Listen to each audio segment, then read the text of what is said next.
Didn't fight back. I didn't defend myself.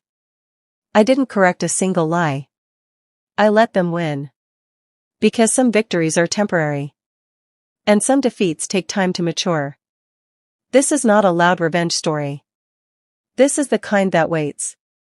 It started with something so small that no one warned me. Credit. Not money. Not position. Just credit. I worked at a mid-sized tech company, the kind that talks about family culture and open communication while quietly documenting everything you say. I wasn't famous. I wasn't powerful. I was useful. And that's why they took from me. The idea I pitched during a late Friday meeting, unfinished, rough, but promising, was suddenly their idea on Monday. Same concept. Same structure. Different name on the slide. I noticed it immediately. Everyone did.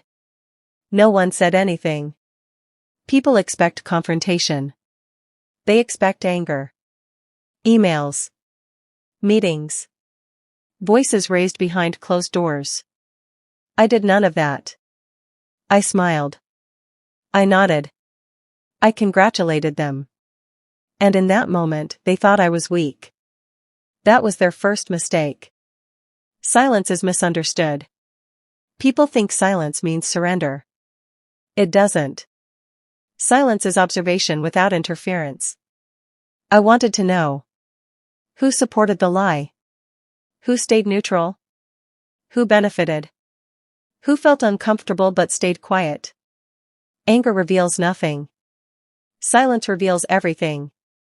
I didn't argue. I documented. Every email. Every timeline. Every file creation date. I saved drafts I never sent. Screenshots I never showed. Notes I never shared. Not for revenge. For accuracy. Truth doesn't need urgency. It needs patience.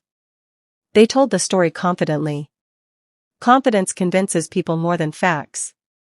The idea grew. The project expanded. Leadership praised them. And every time they spoke, they added details they didn't understand. That's the problem with stolen ideas. You don't own the thinking behind them. Something subtle happened. People stopped asking me questions. At first, that hurt. Then I realized, it was perfect. If I wasn't involved, I couldn't be blamed. Responsibility had shifted. Ownership had shifted. And pressure had shifted too. Revenge culture tells you to strike fast. Real life rewards those who wait. I didn't rush. I didn't leak. I didn't hint. I became invisible. And invisible people are underestimated. Deadlines came. Questions followed. Leadership wanted explanations.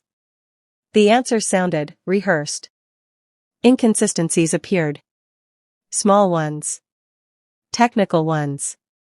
The kind only creators notice. Still, no accusations. Just doubt. One afternoon, someone messaged me privately. "Hey, can you explain how this part works?" I answered honestly. Clearly.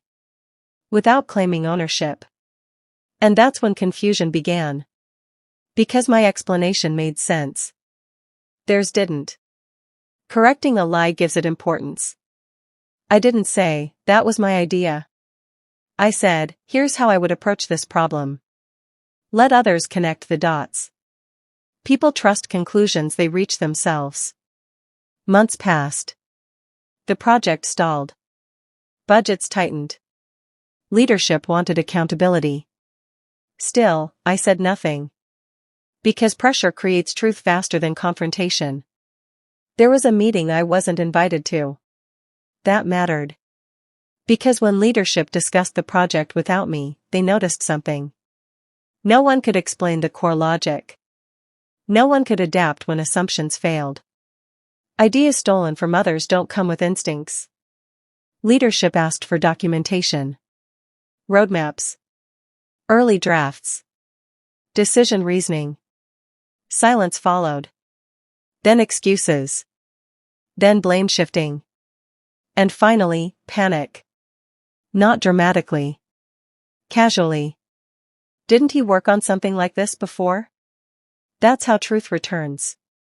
Not with force. With familiarity. No accusations. Just curiosity. Can you walk us through your thinking? I did. Calmly. Logically. Without emotion. I didn't expose them. I explained myself. Revenge is not humiliation. It's consequence. They were asked the same questions. They couldn't answer. No shouting. No scene. Just comparison. Eventually, someone checked metadata. Creation dates. Edit histories. File origins. Facts are boring. Which makes them powerful. No one apologized. They didn't need to. The tone changed. Meetings shifted. Projects reassigned. And suddenly, I was back in the room. Gloating weakens your position. I stayed professional. Grateful. Focused.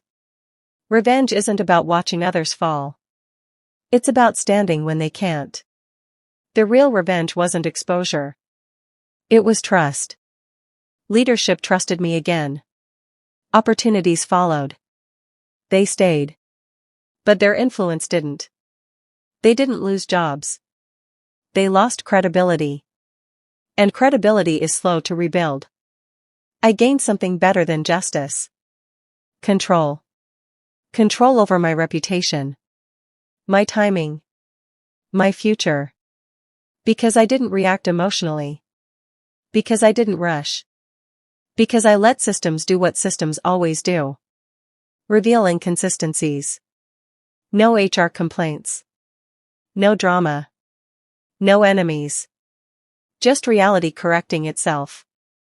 If someone steals your work, don't fight them immediately. Don't announce truth too early. Don't defend yourself emotionally. Let them carry the weight of something they don't understand. I let them win. And because they thought they had already won, they stopped being careful. That's when they lost. Revenge doesn't always look like justice. Sometimes it looks like patience. If you believe silence can be powerful, subscribe to the channel. New revenge stories drop every week. Quiet, intelligent, and real. Share your thoughts in the comments. Because some victories don't need noise. They just need time.